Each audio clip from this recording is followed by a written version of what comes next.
The great humanitarian Albert Schweitzer spent a good deal of his life studying Yeshua.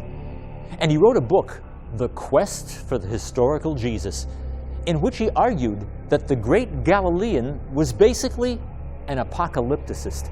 In other words, Yeshua's main message had to do with the end of days and the soon coming kingdom of heaven. After all, didn't Yeshua specifically talk about coming doom? Didn't he stand on the Mount of Olives overlooking Jerusalem and prophesy its destruction? Those chilling words are still repeated today and frequently applied to world affairs.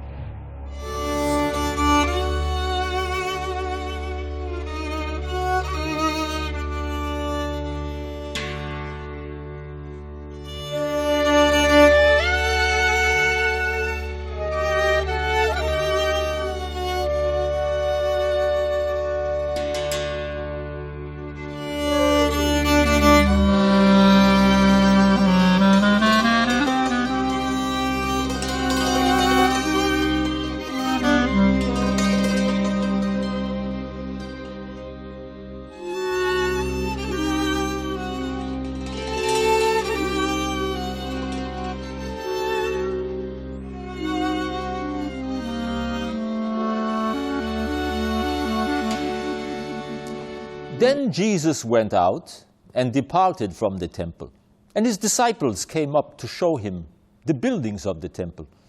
And Jesus said to them, "Do you not see all these things? Assuredly, I say to you, not one stone shall be left here upon another that shall not be thrown down."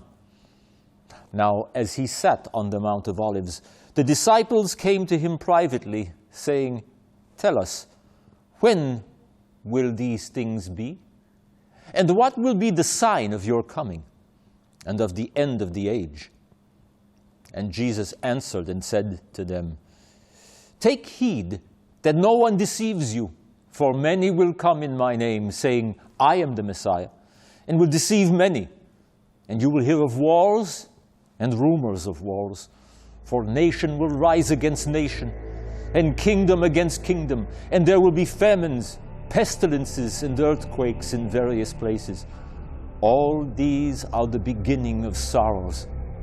Therefore, when you see the abomination of desolation spoken of by Daniel the prophet standing in the holy place, then let those who are in Judea flee to the mountains, for then there will be great tribulation, such as has not been since the beginning of the world until this time, no, nor shall ever be.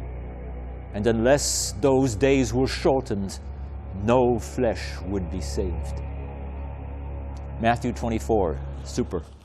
Albert Schweitzer concluded that all of these horrors were, in Yeshua's mind, just a precursor to the glorious Messianic age, the kingdom of heaven, which was shortly at hand. He noted that in the Gospel of Mark, Yeshua also speaks of a tribulation, with his coming in the clouds with great power and glory. And that in the Matthew passage, he states when it will happen. "This generation shall not pass till all these things be fulfilled." But Schweitzer notwithstanding, several issues immediately present themselves. What is the kingdom of heaven? Is it an eschatological utopian age concomitant with the world to come? As usual, we're confronted with issues on top of issues. Did Yeshua even say such words at all? The majority of textual critics assume that he didn't, because how could he possibly predict the destruction of the temple during the Great Revolt 30 years in advance? The entire passage must have been added decades after the fact by later Christian editors, intent on turning Yeshua, Jesus, into a pacifist of sorts, whose movement posed no threat to the Roman authorities. In theory, the same editors prominently highlighted Yeshua's famous quotation that if someone strikes you on one cheek, turn the other also. They theorized that the real Yeshua was much more likely to have supported the zealot cause. In declaring that the kingdom of heaven was at hand, he was expressing his faith not only that divine order will prevail in the world, but that the present world order will be turned upside down. Roman power will be brought down. The high and mighty will stumble. Some have argued that when Yeshua overturned the tables of the money changers on the Temple Mount, he was symbolically destroying the temple itself. In this view of the kingdom of heaven, he had much in common with the Dead Sea sect, who, while they did not prophesy the coming revolt against Rome, definitely saw Rome as an evil empire that will one day be crushed by God's elect in concert with divine power from on high. It amounted to an apocalyptic hope, coupled with a firm conviction that these were, in fact, the end of days. Some have theorized that the real face of the ancient Judeo-Christian Nazarene movement is revealed much more accurately in the Dead Sea Scrolls than it is in the Christian Gospels. The Dead Sea War Scroll, for example, in fact seems to prefigure the Great Revolt in this particular passage. Truly, the battle is yours, and by the strength of your hand their corpses have been dashed to pieces so that no one can bury them. War Scroll 11:1. You have told us about the times and the wars of your hands in order that you may glorify yourself among our enemies, to bring down the hordes of Belial. War Scroll 11:8, Super. For you will do battle against them from the heavens. War Scroll 11:17. Bearing all this in mind, was Yeshua an ancient social activist out to right the wrongs of an oppressive society? Or was he even more radical, actively fanning the political flames that would erupt just 3 decades later in the Jewish war against Rome? As we've already noticed, Yeshua was a Galilean, and Galilee was the seedbed of anti-Roman agitation. And of course, no one disputes the fact that Yeshua was tried and executed as an insurrectionist. The real issue is whether he deserved to be called an insurrectionist at all. Are the Gospels right in depicting Pontius Pilate as recognizing that Yeshua was no threat and desiring to release him, but for the insistence of the crowd demanding his death? Or did Pilate correctly perceive Yeshua as a dangerous, even violent troublemaker in league with those who wanted a war? But there is an opposing argument advanced by those who view Yeshua in very different terms. This approach finds nothing at all apocalyptic about Yeshua or his teachings. This viewpoint likewise recognizes the kingdom of heaven as the central theme of Yeshua's message, but it understands the kingdom of heaven in a fundamentally different way. It stands to reason that if you want to grasp the meaning of a particular term or expression, you have to find how it's used in other contexts. In what other literature does the term then appear? Well, we don't find the expression kingdom of heaven anywhere in the Hebrew Bible, nor do we find it in the Dead Sea Scrolls. But we do find it in rabbinic literature, especially the Talmud. We are, in fact, able to find it in multiple places in the Talmud. The precise Hebrew term is Malchut Shamayim, the best translation being the reign of heaven, referring to the kingly authority of a monarch. It has nothing to do with eschatology or the end of days, nor is it future tense at all. It certainly isn't a place. It's the invisible power of the divine will in the lives of those Israelites who perform good deeds and keep the commandments. Some scholars in this school of thought argue that there's no reason to doubt Yeshua's prophecy of the temple's destruction.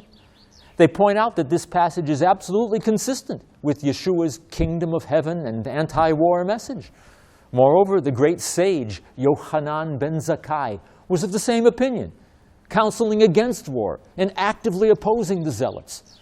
From him and other sources, it appears that the kingdom of heaven was a well-defined concept employed against the zealots.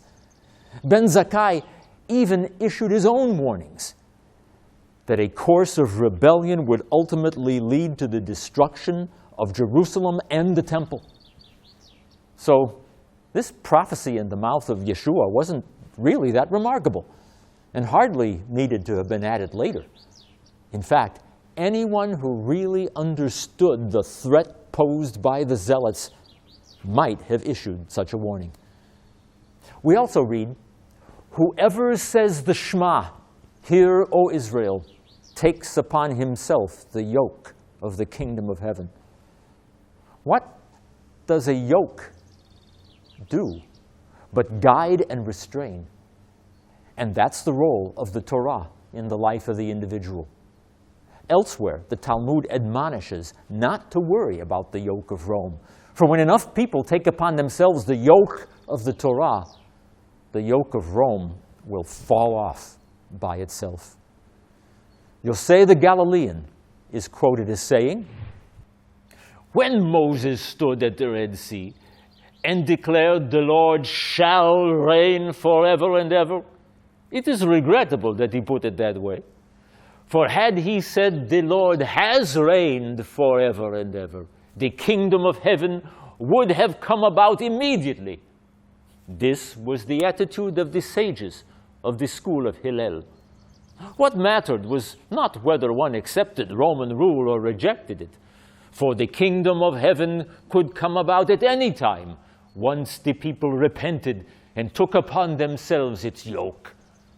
Once that happens, no nation or tongue would hold sway over them. No rebellion against Rome would help, but Rome's empire would vanish once the people had taken upon themselves God's divine authority. There's nothing insurrectionist about this. It's not about the end time. It's about present tense behavior. According to this view, Yeshua understood exactly what the kingdom of heaven meant, and he therefore counseled against violence and insurrection. Elsewhere, he's quoted as saying, "If I, by the finger of God, cast out demons, then you will know that the kingdom of heaven has come upon you." Yeshua can well be understood as an exorcist of sorts and a healer, providing present tense deliverance to those suffering from all manner of maladies. What about the famous statement in the mouth of John the Baptist, "The kingdom of heaven is at hand"? One argument is that John never actually said this. The statement was placed in his mouth by later editors who wanted Yeshua and John to be on the same page, so to speak. According to this theory, the kingdom of heaven was not the message of John at all, but of Yeshua, who was on the same page with the rabbis and sages who later compiled the Talmud. John, it's argued, was indeed apocalyptic, expecting violent cataclysm coupled with divine intervention. If anyone was in line with the Dead Sea sect, it was not Yeshua, but John. It was Yeshua who declared that the kingdom of heaven, that is, the reign of God, is at hand. But what does that mean? It means right now, in the present. Yeshua also declared that from the days of John the Baptist until now, the kingdom of heaven suffers violence, and the violent take it by force. What does that mean? It means that although John anticipated the end of days and made no mention of the reign of God in the present, the kingdom of heaven has since then been breaking forth, as it were, violently. The violent are not those who take up arms, but those who are actively seizing divine power in their lives. In Yeshua's view, John the Baptist had indeed fulfilled a task in the process of the realization of the kingdom of heaven. Yeshua said, all the prophets prophesied until John. In other words, John the Baptist was the one who had begun the process of realization of the kingdom of heaven. And Yeshua then brought it to fulfillment through the dissemination of his ideas and the foundation of his movement. Yeshua believed that the kingdom of heaven would spread and be realized if he succeeded in developing around him a movement which would bring people to repent and thus avoid the threat of destruction at the hands of the Romans. As with so much else, these two views of Yeshua and the kingdom of heaven could not be farther apart. And certain scholars and critics retort that it's inaccurate to define the meaning of a term like the kingdom of heaven based on rabbinic literature compiled centuries later.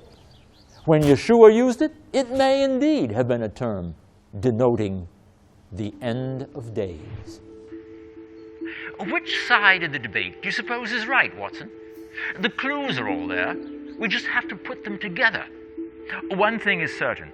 The way we engage this debate fundamentally determines how we view the historical Yeshua, Jesus. What do I think? I'm not going to tell you. The only real question is, what do you think?